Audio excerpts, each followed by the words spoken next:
నమస్కారం. వార్తలకు స్వాగతం. ముందుగా ముఖ్యాంశాలు. కాకినాడలో ఏఎం గ్రీన్ అమోనియా పరిశ్రమకు శంకుస్థాపన కార్యక్రమంలో పాల్గొన్న సీఎం చంద్రబాబు నాయుడు. ఈ సందర్భంగా ప్రసంగం.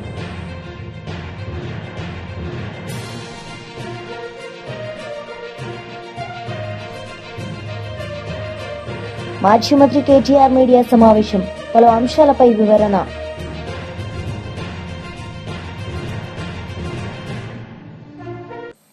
కాకినాడలో ఏఎం గ్రీన్ అమోనియా పరిశ్రమకు శంకుస్థాపన కార్యక్రమంలో సీఎం చంద్రబాబు నాయుడు పాల్గొన్నారు.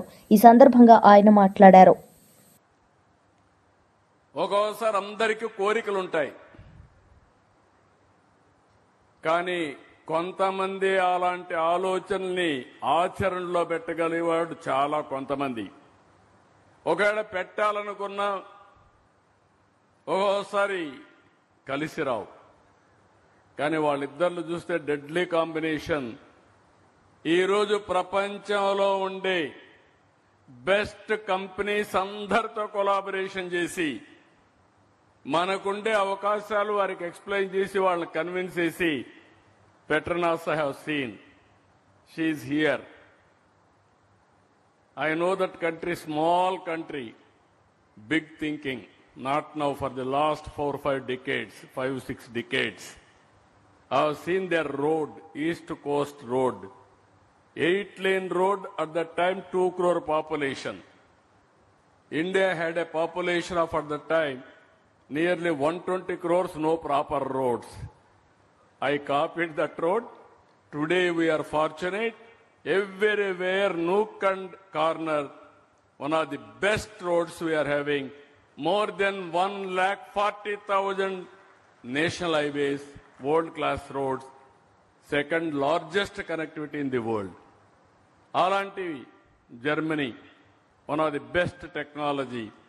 Japan, one of the best technology. Andarni తీసుకొచ్చి ఈ రోజు ముందుకు పోగలిగాడు. ఇక్కడ చూస్తే పెట్రోనాస్ కానీ, జిఐసి సింగపూర్, ఆర్డియా ఫ్రమ్ యుఏఈ, వీళ్ళందరితో కూడా కరెక్ట్గా ఇచ్చేసి వరల్డ్లో ఉండే బెస్ట్ పీపుల్ అందరిని తీసుకొచ్చి ఈరోజు ప్లాంట్ డైరెక్షన్ కానీ ఇవన్నీ చేసే పరిస్థితికి వచ్చాడు. ఈరోజు ఏమాత్రం కూడా అనుమానం లేదు. ఈరోజు చూస్తే గ్రీన్ హైడ్రోజన్, అందులో నుంచి గ్రీన్ అమోనియా, ఈ మెథనాల్, ఎస్ఏఎఫ్, అదే మరి గ్రీన్ మాలిక్యూల్స్, 1-2 కాదు, ఇవన్నీ కూడా చాలా థింకింగ్ ఉంది ఇందులో. నాకు ఏమాత్రం అనుమానం లేదు. కాకినాడ రాబోయే రోజుల్లో గ్రీన్ ఎనర్జీ అంటే ప్రపంచం ముందు మొత్తం అందరూ కూడా చర్చించుకునే పరిస్థితి వస్తుంది. ఇది జరుగుతుందని చెప్పి కూడా మరొకసారి మీ అందరికీ తెలియజేస్తున్నా.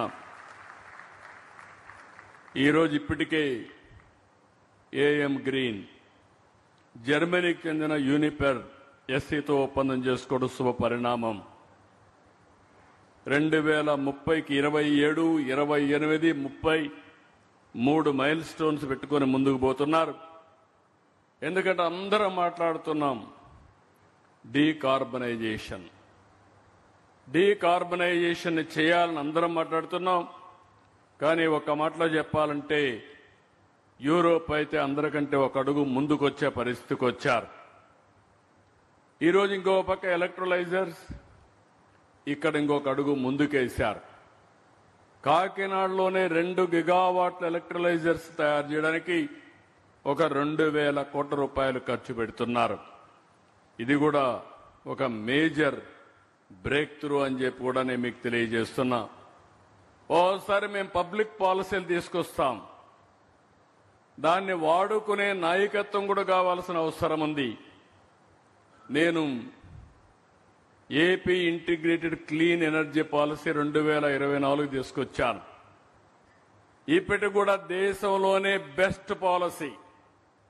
చాలా మందిని కాపీ చేస్తున్నారు, కానీ కాపీ చేయొచ్చు, కానీ దాన్ని అమలు చేసే అనుకూలమైన పరిస్థితులు అక్కడ ఉండవు. కానీ అలాంటి అనుకూలమైన పరిస్థితులు మన రాష్ట్రంలో ఉన్నాయి. ఇక్కడ మీరు చూస్తే 25% క్యాపిటల్ సబ్సిడీ, ఎస్జీఎస్టీ 100% రీఎంబర్స్మెంట్, విద్యుత్ డ్యూటీ మినహాయింపు, ట్రాన్స్మిషన్ ఛార్జెస్ తగ్గింపు, నీటి ఛార్జెస్తో రాయితీ అన్ని కూడా ఇచ్చాం. ఇవన్నీ ఇచ్చిన తర్వాత ఈరోజు మీరు చూస్తే మొన్నే నేను ఒక సదస్సు కూడా పెట్టాను. ఓసారి కొన్ని విషయాలు మనకు తెలియవు. నేను అందుకనే ఎప్పుడు చెప్తాను, నేను నిత్యం విద్యార్థిని. కొత్త విషయాలు నేర్చుకోవడం, అవి ప్రజలకు ఉపయోగపడతాయంటే తక్షణమే అమలు చేయడం నా విధానంగా నేను భావించి అమలు చేస్తూ ఉంటాను. I'm very happy.